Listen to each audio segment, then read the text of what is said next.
Today we're going to be beginning a new My Player Career mode on this channel, and one that is more different to Jadon Sancho and Dylan Wright. This one is going to be taken with more depth, with more detail, and hopefully more interaction from you as the viewer.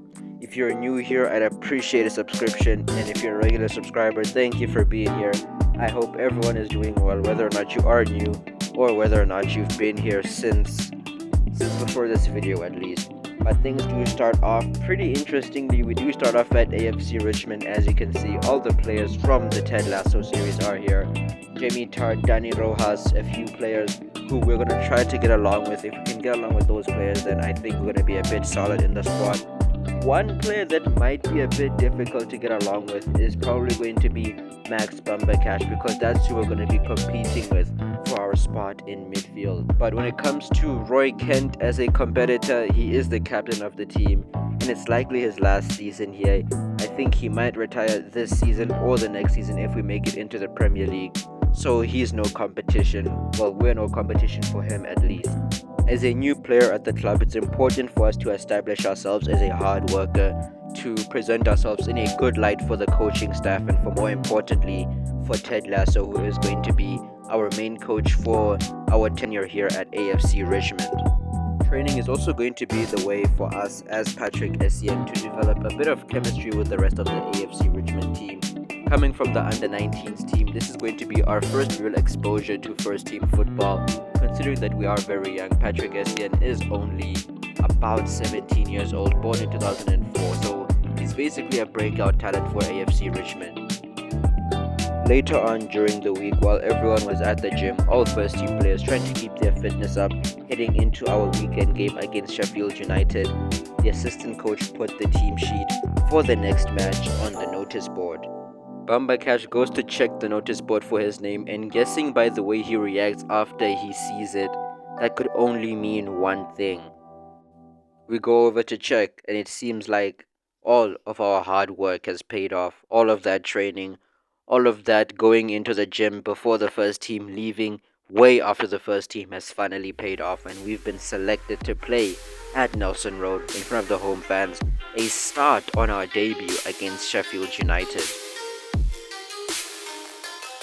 3 months ago, we were playing for the under-19s team in the under-19s Premier League, but now we are here, getting our debut against Sheffield United at Nelson Road.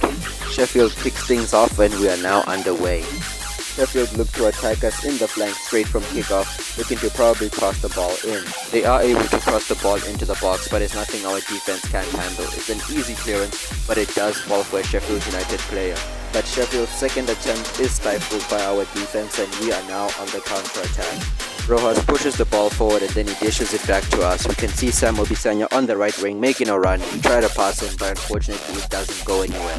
In the 21st minute, we receive the ball in midfield and a lot of Richmond players are in front. We give the ball to Jamie Tart. He dishes it back to us. We see no other passing options. We decide to take a shot, but it's not that good, and Ted Lasso doesn't seem impressed. Once again, we're on the attack. We try to give it to Colin Hughes, but unfortunately Sheffield does intercept, and now they're on the attack. We've left our team pretty much exposed, and we're trying to run as fast as we can to try to make up for it. Thankfully, Sheffield take a weak shot and Zoro is able to save it. But again, we're on the attack. This time, we get a good opportunity to score. We take a shot, and that is going to be our first goal for AFC Richmond, our first goal of our career in front of the Nelson Road supporters. That is a huge moment for Patrick Essien, a huge moment for us. It was a great decoy run here from Dani Rojas and an even better pass from Jamie Tart. There's not much time to celebrate, however, as Sheffield United are now on the attack. And this counter-attack is looking dangerous as there's a huge gap in our defense. But us, as Patrick Essien, we try to plug it up. We try to get things under control here. They are able to cross the ball in, and unfortunately for us, we do leave them an opportunity to shoot, and Ollie McBurney is able to equalize just before half-time. Sheffield United attack once more. Ollie McBurney on the ball. We try to close him down, but unfortunately we let him get past us. Thankfully, Jean-Marc is able to block the ball, and we head into half-time 1-1. At first, we would have been happy having a 1-0 lead. We would have been disappointed with 1-1, but after what just happened, to see it be 1-1, we are definitely going to take that. Heading into the second half, Coach Lasso gave us an important instruction. He told us and us alone to be more offensive, to carry on doing what we're doing, to be more daring, and that's exactly what we do. Giving Danny Rojas an amazing pass, and he volleys the ball into that top left-hand corner. A beautiful strike from the Mexican sensation. Just mere minutes after scoring our second goal and taking the lead, we are on the offensive once more. We carry the ball forward, try to get into the box, but there's no space. Therefore, we give it to Rojas. Rojas gives in a clever pass to Todd, but he's unfortunately dragged his shot wide. We reach the hour mark, and it's safe to say that this game is an AFC Richmond dominated game. We receive the ball and we try to give it to Hugh Collins. A clever idea, but it's not successful. It wouldn't take long for us to retrieve the ball and be on the attack once more. However, this time we're not on the ball. Instead, we do take the opportunity to make a dangerous run into the box. We try to cross it into Jamie Todd, but unfortunately it gets cleared. We are able to keep possession, and eventually we do create ourselves another dangerous opportunity. This time we make another run into the box, 1-on-1 against the goalkeeper. Try to hit it low once more, but unfortunately this time we got no luck. With only 15 minutes left, we receive the ball, and after a bit of trickery, just a simple body feint, a simple drop of the shoulder, we're through. We have another crack at the cherry, another opportunity against the goalkeeper, and this time we're able to finish nice and low like the first one. We would not stop there, however, as with just a few minutes left, we decided to go for our hat-trick, and an amazing pass from our teammate and an even better shot from us allows us to put it past the goalkeeper to get ourselves a debut hat-trick and an assist. Therefore, we have gotten 4 goal contributions in our senior hat-trick. What a performance from Patrick Essien. Eventually this game would reach its end, but before that would happen, Ole McBurney would get a rash and reckless red card. That was very unnecessary, but hey, I guess it's how the EFL Championship is. Well, eventually the referee would blow the whistle and we are left to ponder this 4-1 victory. But mainly because a hat-trick was scored in our debut. Not many people can do that. Not many strikers can pull that off, let alone a midfielder operating in the 4-4-2 system. What a day for us and what a game. Our performance on our debut sent shockwaves around the world of football, as we are now the talk of the town and basically the talk of the entire league. We are the showcase of this match. You could even say that there's even more pressure on us now than in our debut, because now we've basically come a bit out of nowhere, just putting on an amazing performance like that. Now everyone is wondering, well, everyone in England, what can Patrick Essien do? And it's about time that we show them. We get this game kicked off against West Bromwich Albion. They are the ones who get their first attack of the game, and with some good defense we're able to get it clear, and hopefully a counter-attack can be started. We are on the ball here. We send away Colin Hughes, a player that has the skill, that has the ability to score opportunities like this. He gives the ball away, but he fights through it. He fights for the badge, gets it back, and he cannons the ball right past the goalkeeper.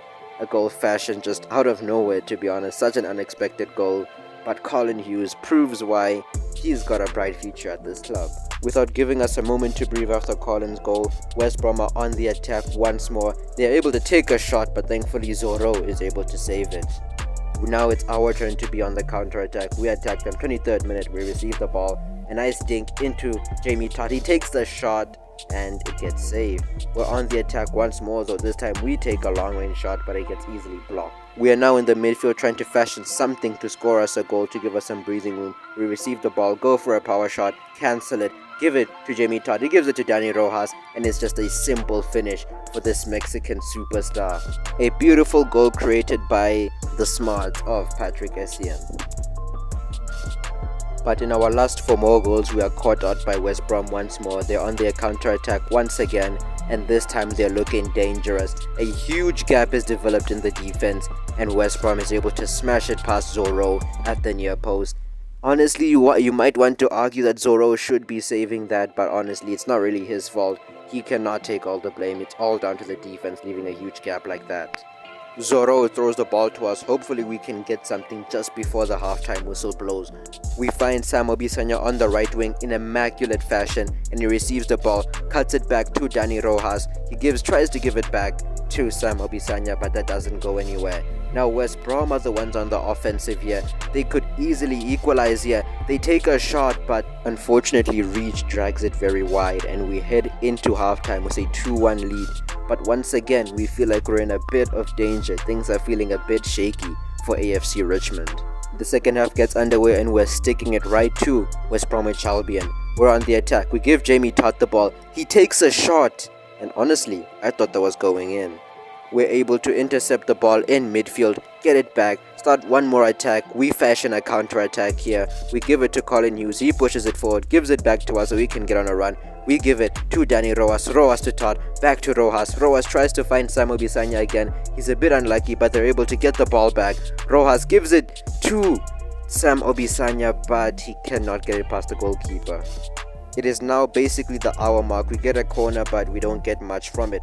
But thankfully, we are able to receive the ball at the edge of the box. We do get clipped, but a bit of trickery gets us away from our markers. We cross the ball in to Sam Obisanya, I think it is. He gets it to Bumper Catch. I don't know why he doesn't shoot. If he shoots there, we're definitely going to get that goal. But we move on. We're on the attack once more. This time we try to cross it, and Bumper Catch goes for the spectacular bicycle kick on that rebound. Now West Bromwich Albion are on the attack, and all of our hard work could be undone with just one of their attacks. They do take a shot, but this time Zorro is able to match it, and we are still in the lead here. But that was a scare we do not want to experience again. We're on the attack once more. We desperately need to get ourselves a goal. We need a goal here. We don't want to be feeling nervy near the end moments of this game. So we are able to switch it to Collins. He gives it to Bumper Catch, and Collins gets it. Can he cross it in? He tries to get it to Todd, but there's no luck. But a foul has been called. We have a free kick here. This can be very important for us. If we score here, it's definitely sealed. It's definitely over. We need that goal. He tries to cross it into me, but I'm not the best at heading. I do go outside the box, and I do try to take a shot on the edge of the box, but it's not strong enough, it's not accurate enough, and the goalkeeper saves it. This match is tense, and once again, as I've been doing for almost this whole match, I go into the wing, I cut it back, Bumper Catch is found in the box and is able to smash it past the goalkeeper with ease. And just like that, Bumper Catch, the man we took a spot away from, comes on as a super sub for Colin Hughes, and he is able to put it into the back of the net and seal the 3 points for AFC Richmond away from home. And after all that, the match is finally over. We can breathe a bit more easily. I take the opportunity to take a deep breath as I am exhausted after basically just doing everything, running up and down, passing, tackling, intercepting, doing everything I could, working hard, fighting for the AFC Richmond badge in that game. We walk away with a 3-1 victory, hard fought, but that's just how the championship is, grueling, brutal. But hey, as long as we can grab those wins, I guess it doesn't really matter. I guess it's all worth it. We pick up our first, or technically second, Man of the Match award. But our hard work doesn't stop here. After the game, after we got home, after we got back to Nelson Road, I was able to convince Jamie Todd and Danny Rojas to train with me, just to get some things down, just to get my crossing down, as it was very much lacking in that game. Despite my technical abilities, I do feel like Ted Lasso's put me into this team a bit too soon. But maybe he sees something I don't.